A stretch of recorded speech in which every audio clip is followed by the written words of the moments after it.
আমার তো এখন অনেক ক্যারেক্টার করা বাকি, আর আমি তো অনেকবার ছেড়ে দিয়েছি কাজটা, আমি জাস্ট কাজ করার জন্য করতাম। আপু, আন্দোলনের পরে আমাদের ইন্ডাস্ট্রি তুমি কেমন দেখছো? যেমন ছিল তেমনই আছে। এই সোসাইটির ছকে বাঁধা মন মানসিকতা আমি পছন্দ করি না। তো আমি খুব কম মানুষ আছে যাদেরকে পছন্দ করি। আপু, এখন পর্যন্ত তোমার ক্যারিয়ারে অনেক ভালো ভালো কাজ করেছো, এবং যদি বলি যে তোমার ঝুড়িতে অনেক ভালো ভালো কাজ রয়েছে, তারপরেও কিন্তু থাকে না একটা অতৃপ্তির জায়গা থাকে যে আমি যদি এমন কোনো কাজ করতে পারতাম, এমন কোনো স্বপ্নের চরিত্র করতে পারতাম, সেই জায়গা থেকে আসলে অতৃপ্তির কোনো জায়গা আছে কি যেখানে তুমি কাজ করতে চাও? অনেক আছে, এখন তো মাত্র শুরু করলাম, আমার তো এখন অনেক ক্যারেক্টার করা বাকি, সো ইনশাআল্লাহ আস্তে আস্তে করতে পারবো। তিনটি কারণ একটু বলো আপু। আসলে সিনেমা তো অনেকগুলো রিলিজ হয়েছে, যে তিনটি কারণে আসলে এশা মার্ডারের সিনেমাটি দর্শক সিনেমা হলে গিয়ে দেখতে চাবে।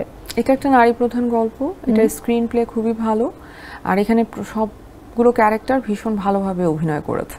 একটু ছোট্ট করে জানতে চাই, একদম সর্বপ্রথম যেদিন তুমি ক্যামেরার সামনে দাঁড়িয়েছো, তুমি কিন্তু আমরা সবাই জানি তুমি একটা প্ল্যাটফর্ম থেকে এসেছিলে, লাখ চ্যানেল সুপারস্টার, এবং তারপর থেকে এই যে গুটি গুটি গুটি গুটি পায়ে আজকে রাজমেরি হক বাঁধন, এই যে লম্বা একটা পথ তুমি পাড়ি দিয়েছো।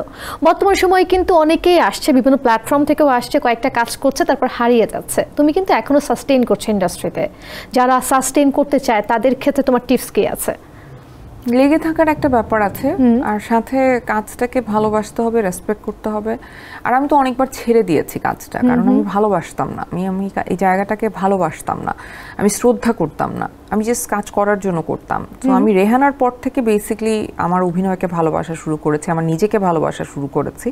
তো এই ভালোবাসাটা থাকাটা প্রয়োজন, শ্রদ্ধাটা থাকা প্রয়োজন, এবং সাথে সততা এবং পরিশ্রমটা তো প্রয়োজন।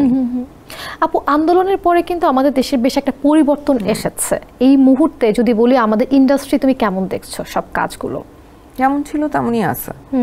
আগেও সিন্ডিকেট ছিল, এখনো সিন্ডিকেট আছে, আমি দেখি না। আচ্ছা, তো আমাদের সিনেমা কিন্তু এখন মোটামুটি ভালোর দিকে। সিনেমার জোয়ার যেটা এসেছে সেটা কোভিডের পরে এসেছে। এটা কোভিডের পর থেকে আমার কাছে মনে হয় যে একটা ভালো চেঞ্জ এসেছে। কোভিডের পর আমাদের সিনেমা ইন্ডাস্ট্রিতে একটা ভালো চেঞ্জ এসেছে। আচ্ছা আপু, ধরো যে তোমাকে একটা পাওয়ার দেওয়া হলো, যদি সেই পাওয়ারটা দেওয়া হয়, তুমি বাংলাদেশের সিনেমা ইন্ডাস্ট্রির কিংবা বাংলাদেশের মিডিয়া যে ইন্ডাস্ট্রি আছে, কোন সাইডগুলো তুমি চেঞ্জ করবে? সবার মন মানসিকতা চেঞ্জ করব। মন মানসিকতা? মন মানসিকতা কেমন আসলে? খুবই পচা। খুবই পচা। ওকে, মানে খুবই এই সোসাইটির ছকে বাঁধা, যেটা আমি লাইক করি না। আমার এই সোসাইটির ছকে বাঁধা মন মানসিকতা আমি পছন্দ করি না। সো যেটাকে ক্যারি করে আমি তাকেও খুব একটা পছন্দ করি না। সো আমি খুব কম মানুষ আছে যাদেরকে পছন্দ করি বা আমার পছন্দের তালিকায় আছে। আচ্ছা, তার মানে হচ্ছে যদি তোমাকে পাওয়ার দেওয়া হয় সেক্ষেত্রে তুমি মানুষের মন মানসিকতাটা চেঞ্জ করবে। আচ্ছা, সেনসেশন ক্লাসিক স্ট্রবেরি ও কফি ভ্যারিয়েন্টে